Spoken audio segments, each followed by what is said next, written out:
you're just starting out as a video content creator, there's some basic mistakes that a lot of people make, including myself when I first started out, that can really ruin the quality of your video. I've been creating consistently for around 3 years now. So here's some of the easiest ways you can make sure your content is the highest quality it can be. So the first common mistake that everyone kind of makes when they start is bad lighting. Bad lighting is just one of the quickest ways to make your video look super amateur and poor quality. But the good news is lighting is actually one of the most efficient ways of making your videos look heaps better. To be honest, in my experience, the lighting is even more important than the quality of the camera you're using to film. When I first started making content, I was using a pretty cheap Canon 200D, and when I upgraded the lighting, it was like using a whole different camera. A really simple lighting setup that you can use, especially for talking head videos like this, is a 3-point lighting setup, and that is where you use a backlight. And for me, it's just my window. I use that as my backlight, and this helps to give you some definition. It helps separate you from the background. You can see here on my shoulders and on my face, there's a bit of light reflecting. Then you can add in a key light, and for me, I use an Aperture 120D.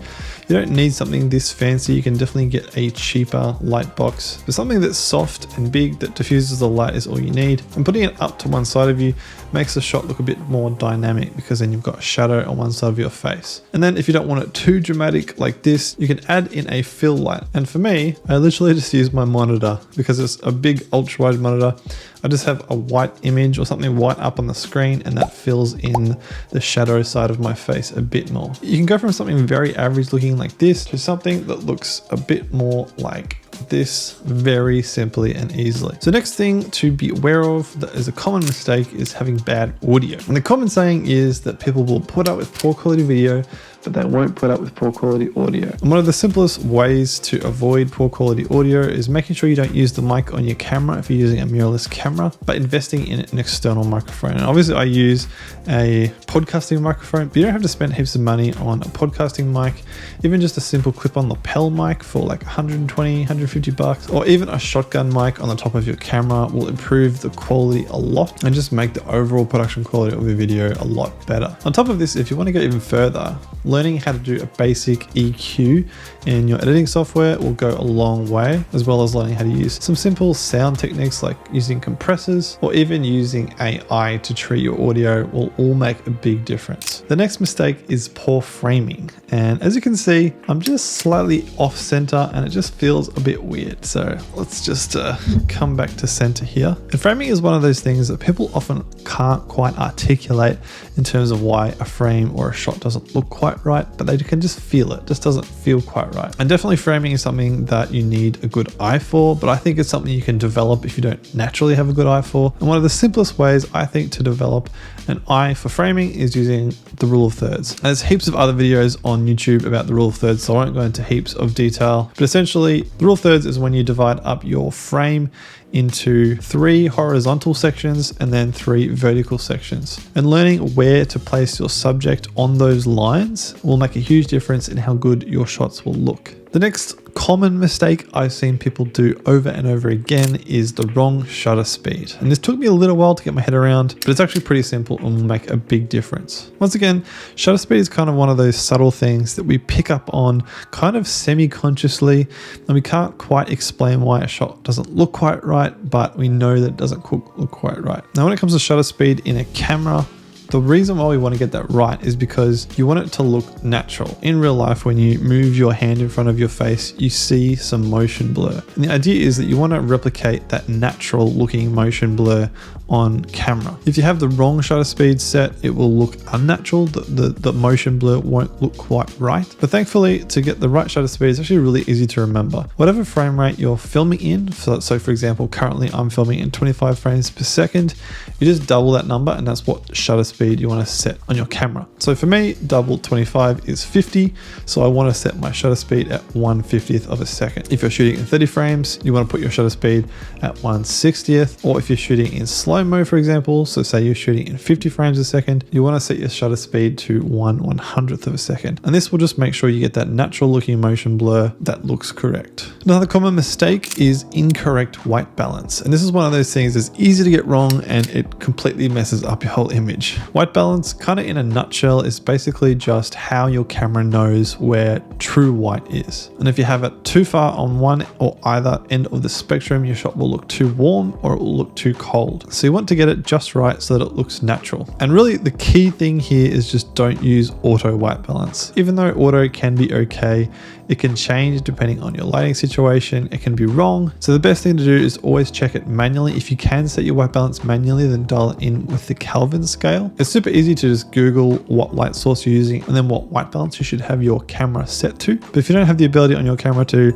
manually dial it in, even just using the presets, so for example, using the cloudy preset on a cloudy day, using the sunny preset on a sunny day, and then using a tungsten preset when you're under tungsten lights, all will make a huge difference in making sure your colors in your footage look natural. And really the key thing to look for is skin tone, because if your skin tone looks unnatural, the whole video will be thrown, because that's the only thing that the person watching will notice. If the environment white balance is maybe a little bit off, people won't notice, but if the skin tone is looking weird, people will always pick up on that. Another super common mistake, which I've done before plenty of times and still do, is over or underexposed footage. Now obviously exposure can be difficult to nail, and I've done other videos on tools that you can use to make sure you nail your exposure every time. But again, the key thing here is just to make sure you're exposing correctly for your skin tones. Sometimes people, I think, can be tempted to look at the overall frame, and if the overall frame looks too dark, they'll make the exposure brighter. The result will be overexposed skin tones, and that looks weird. The same thing can happen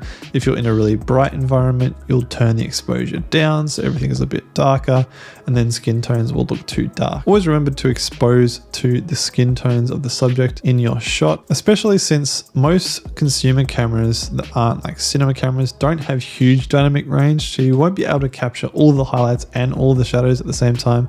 For example, for me in this room right now, you can probably see in the background there's some shadows that are pretty dark. There's not a lot of detail there, whereas in real life I can actually see all the detail. They're actually fairly bright, but the camera has limitations in terms of what it can capture, so I'm exposing to my skin tone, making sure my skin tone looks good, and then if that means some of the detail in the background is lost, that's okay. All right, another mistake is shaky footage, and I've definitely been guilty of this, and I still am guilty of this, but if it's not intentional, then it can be quite jarring to watch. And there's a bunch of ways that you can avoid or mitigate shaky footage, particularly for B-roll. You could use a camera with stabilization. For example, iPhones are actually amazing with stabilization, especially some of the newer models. They're crazy. 360 cameras with built-in stabilization are really good as well. If you do have a mirrorless camera, using a stabilized lens is always a good option. And even using a gimbal obviously will reduce shake in your footage significantly, but they are more expensive and a bigger investment. A good way to ease shaky footage without having to spend more money is to use the inbuilt stabilizers in your editing software. There's a built-in stabilizer in Premiere Pro as well as in Final Cut, which is the software that I use, and that can help a bit. Like obviously if you've got really shaky footage, it's not going to get rid of it and it might end up looking a bit strange. So the more stable you can get the original footage, the better. But if you do have a little bit of shake, you can always apply some stabilization in post. All right, so this next mistake is potentially kind of controversial, and that is when people use manual focus. And to me, the temptation is kind of like, well, all the pros use all manual settings, right? So I'll have the focus set to manual because that's what the pros do. But in reality, I'm not convinced that pros all use manual focus. Plus, if you're filming on a mirrorless camera, chances are you'll have a pretty small preview screen and you can't really tell if something's in focus or not. At least that's been my experience. I'll be shooting in manual. I think I'll have the focus nailed, but then when I get it up on a big screen, it's all out of focus and it's really frustrating. Autofocus is really good on most cameras these days. And these companies like Canon and Sony spend millions of dollars developing this autofocus.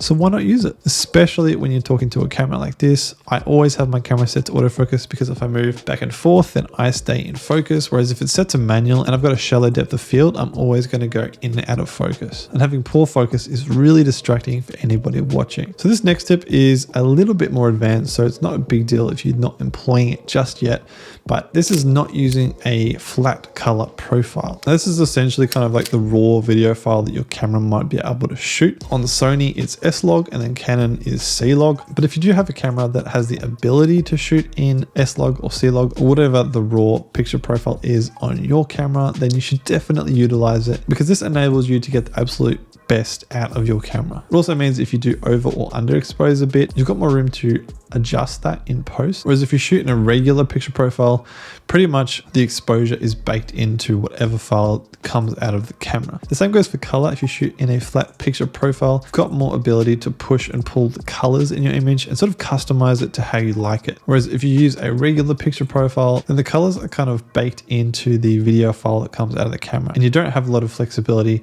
in terms of pushing it or changing it in the way that you might want to. So I think if you do have the motivation and the energy, it's worth learning how to use a flat picture profile and then learn how to color grade. It can make a huge difference in how professional your footage will look. All right, so the very last mistake that even I have made is to spend too much money on gear. And this is especially relevant if you're just starting out. It can be really tempting to go and spend heaps of money on really expensive gear. But the reality is, and what I've found, is that it's actually kind of better to start out with some simple gear, get the hang of it, because that will help teach you a lot of the basic stuff that you'll be kind of skipping if you go straight to more advanced gear. I've found it's kind of like building up a foundation with more basic gear. It helps lay the groundwork so they can actually utilize more advanced gear later on. For example, at my previous job, we actually had a Sony FX9, which is like a $20,000 cinema camera. And then we had some Sony A7 IIIs, which are like maybe $3 or $4 grand max. And to be honest, the footage from the A7 IIIs looked just as good and arguably better sometimes than the footage we got from the FX9.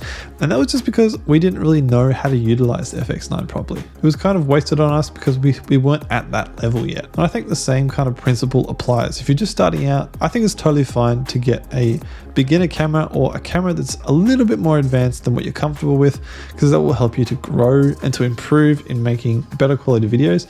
And then when you get to the next level, then you can upgrade the gear. So now that you've got all the filming mistakes out of the way and you're ready to go and film, check out this video here where I show you how to save hours of time editing your video. Other than that, I hope you have an amazing day, and I'll see you very soon in the next video.